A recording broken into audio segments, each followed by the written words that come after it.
Now, I know a lot of y'all have been listening to the Kanye album. I have myself. However, there is another album that dropped this weekend on Friday, which was when Donda was supposed to release. But either way, Kanye's still selling over 300K 2 days late, so it's not even maximized. It'd probably be like 325, 350K first week projection if he had dropped it on Friday, but who cares at that point? If you're above 200K, you're basically a god. But anyway, the other album that we're here to talk about, because I already reviewed Donda, if you want to go check out that video if you haven't already, is Lil Tecca's WLYT2, 2, which is the successor to one of his best albums. Actually, I think his best project thus far, other than WLYT2 2. Actually, maybe his first one's still better because it got like all the hits on there from when he first came into the game. But still, this project is pretty solid, so I just wanted to give a little review. By the way, if you'll notice, I give a lot of high ratings on albums. It's because all the trash albums, I'm just not going to review and put on the channel because there's no point unless it's like super bad. Like Lil Sky's album, I gave that like a 3 or a 4 or something like that, but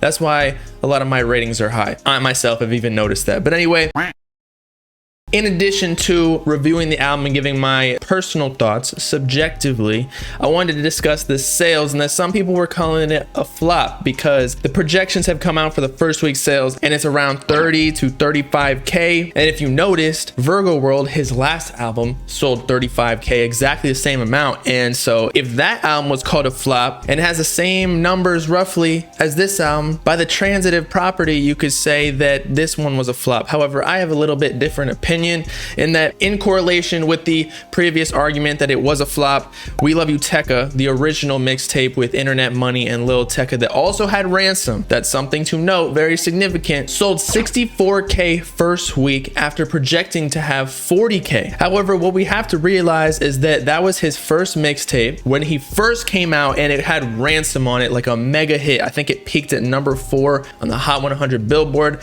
not to mention having a Juice WRLD feature on it. I don't know if that came out around the same time as the album. I know that it is on the album currently though. Maybe it came out afterwards. But with such a mega hit like Ransom that was on Lyrical Lemonade, probably accruing millions and millions of streams every single day because it was on the radio, it was on every Spotify playlist, it was in the club. Of course, that's gonna boost the album sales for the original WLYT2 Tecca, 30, 40K. That's why rappers drop singles and try to get a smash hit so they can boost their sales for the remainder songs. The single is like the promotion to clout them up so that people are actually interested in the other songs on the album. But with all that being said, now that WLYT2 Tecca 2 is really only gonna sell 30 to 35K, I personally believe that after Virgo World, I think we just have to expect from now on that Tecca is selling around that every single time. He's not like a Lil Uzi Vert or a Playboi Carti or even like a Trippie Redd. He's kind of in his own clout rapper lane with like meme culture,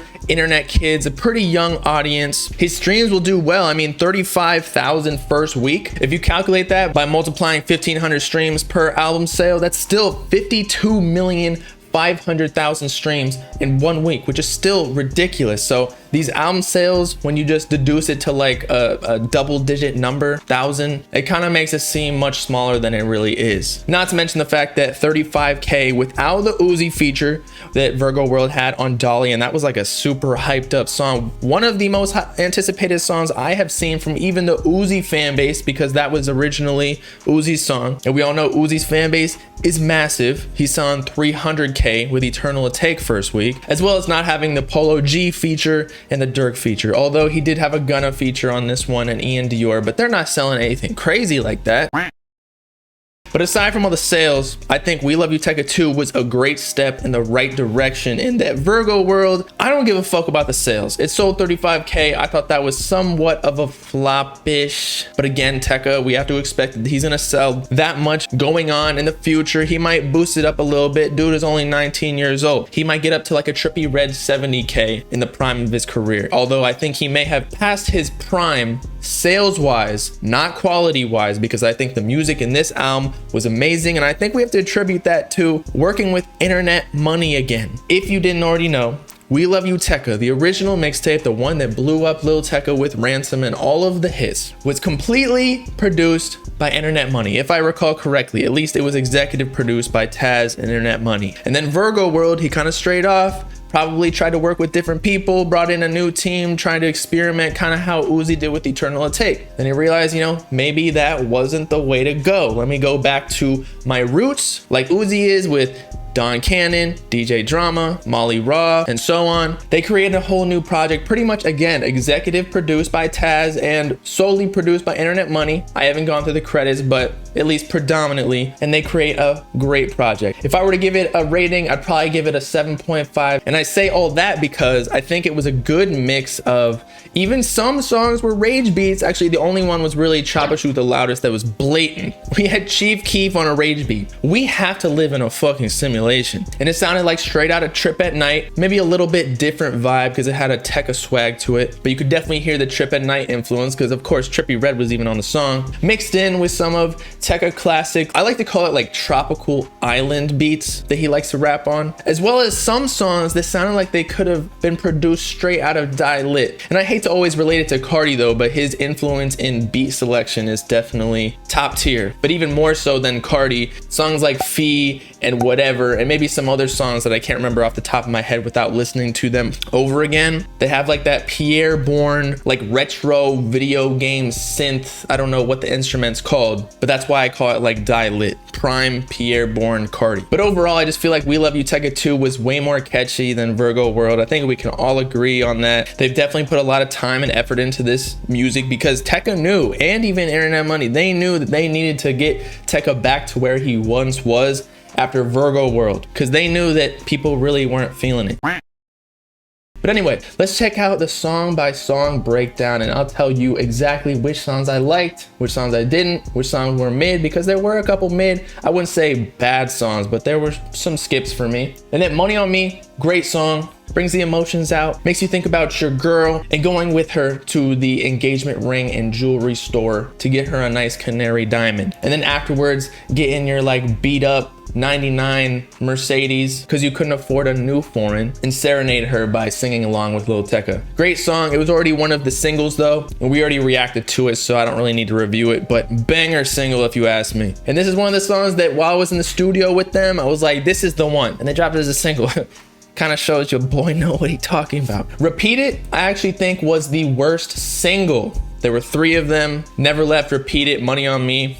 Very beginning of the album. The song wasn't bad, like I still liked it, but it had one of those cadences or harmonica or like pluck type instruments that makes me feel like I'm in a soundtrack of a movie. It's just too fast paced for me and my white legs, I can't keep up. So it's not a skip for me, but it's like a casual, like if it comes up on the shuffle, I'm not gonna turn it off, but I'm not gonna be like, yo, give me the aux. I need to play Repeat It by Gunna and Lil Tecca. Never Left was a banger, bro. This was the best single out of the 3 for We Love You Tecca 2.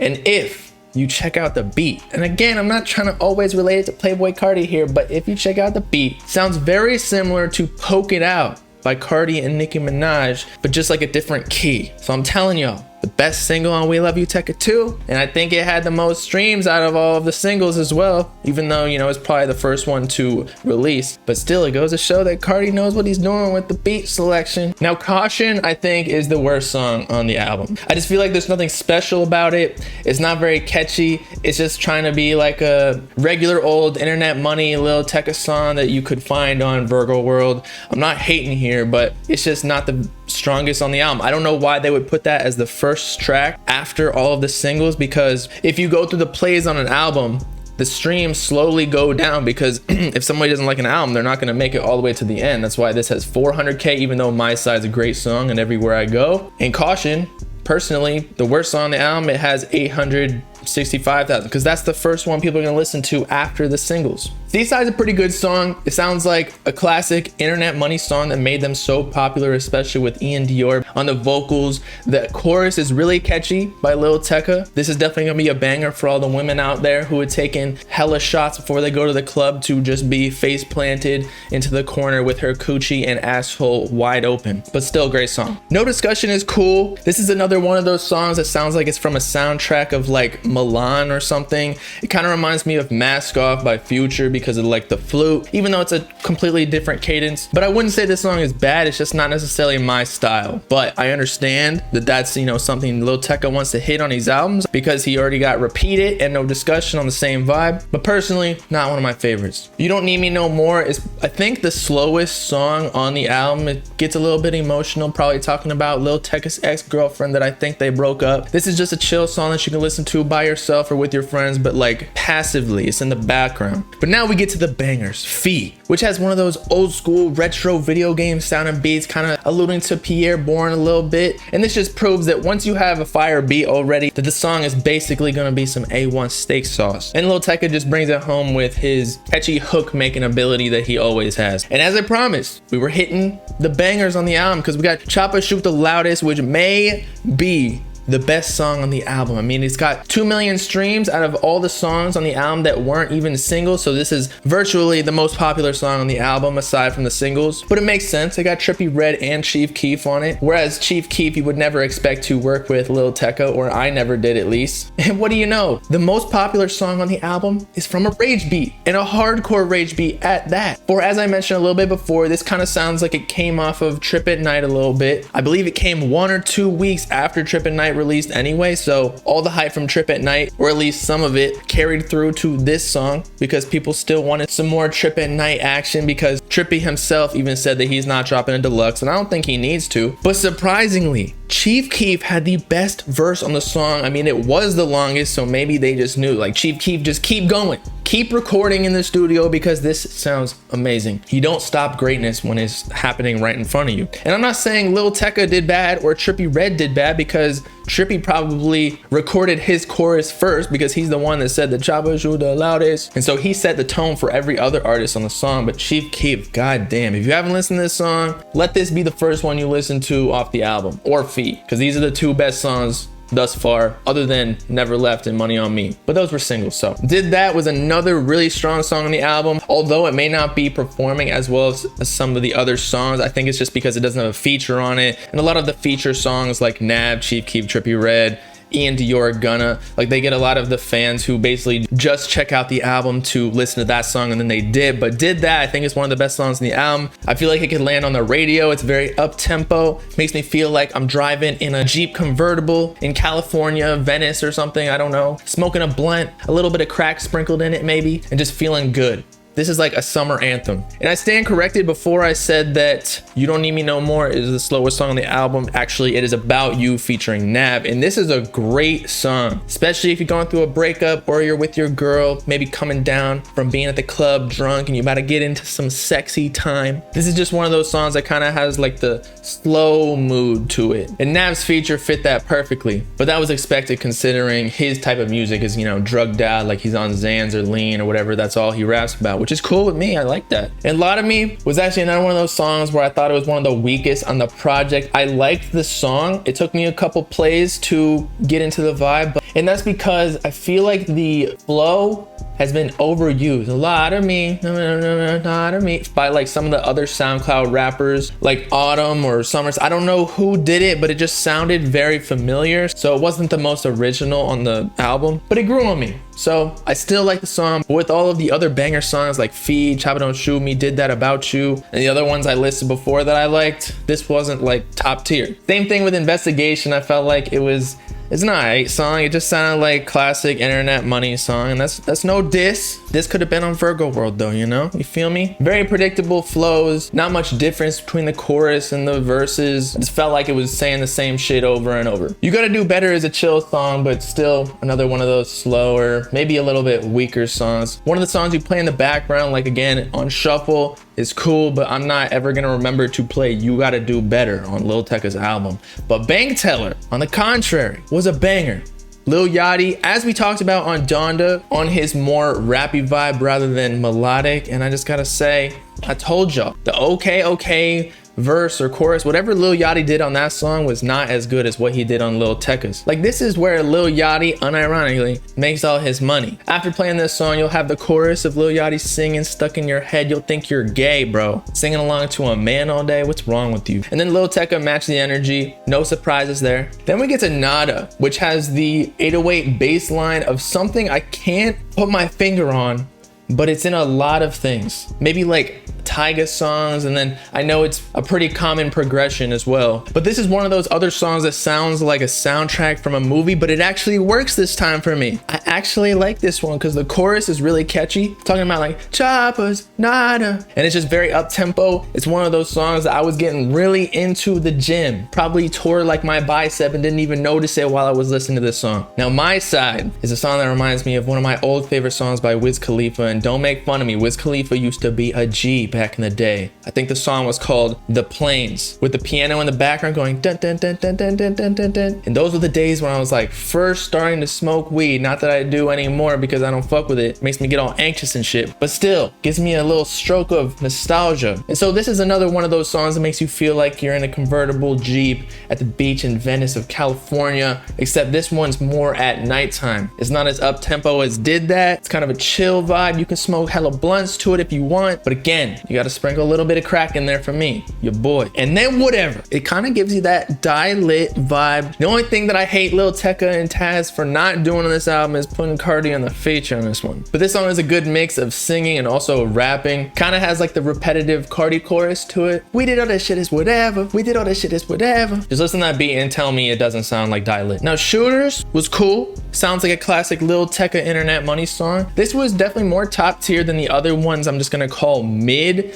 Not mid in a bad way, but mid. People got that word twisted. It doesn't mean bad. Mid is just like between bad and good, you know? It's mid, medium. Mid is like halfway. So this is a solid song, but it's not gonna be like one of the songs, again, that I turn up on the aux. Now at first, for some reason, I didn't even like Everywhere I Go. This is the last song on the album, by the way, and then we'll get out of here. But something stuck with me in the chorus where he's like, everywhere I go, there gotta be money involved, which kind of was like motivation, like, damn, that's how I gotta be. I don't do anything unless they're about to pay me. I'm about to make some money in some capacity, meet somebody who's gonna give me money in the future or whatever. Probably not gonna happen because I'm not a rapper like that, and the world just doesn't work like that either. But just because of that chorus, I came around that song. Not one of the strongest songs like the ones we talked about before, but it does its job. And so there you have it, the review of Lil Tecca's album. I think I gave it a 7.5 to 8. I'll give it a 7.5 because there were some mid songs on there. Again, by my definition of mid, not all these kids these days just calling everything mid and using that as a synonymous word to trash, which is that doesn't make sense at all. But I really like the album, and it's way less out there than Donda's. So I would expect the general public to actually like Lil Tecca's album more than I would with Donda, because that was more experimental. I mean, it's Kanye, what do you expect? Whereas Tecca has more of like a pop sound to him, even though Kanye is way more popular, but it's more because of his antics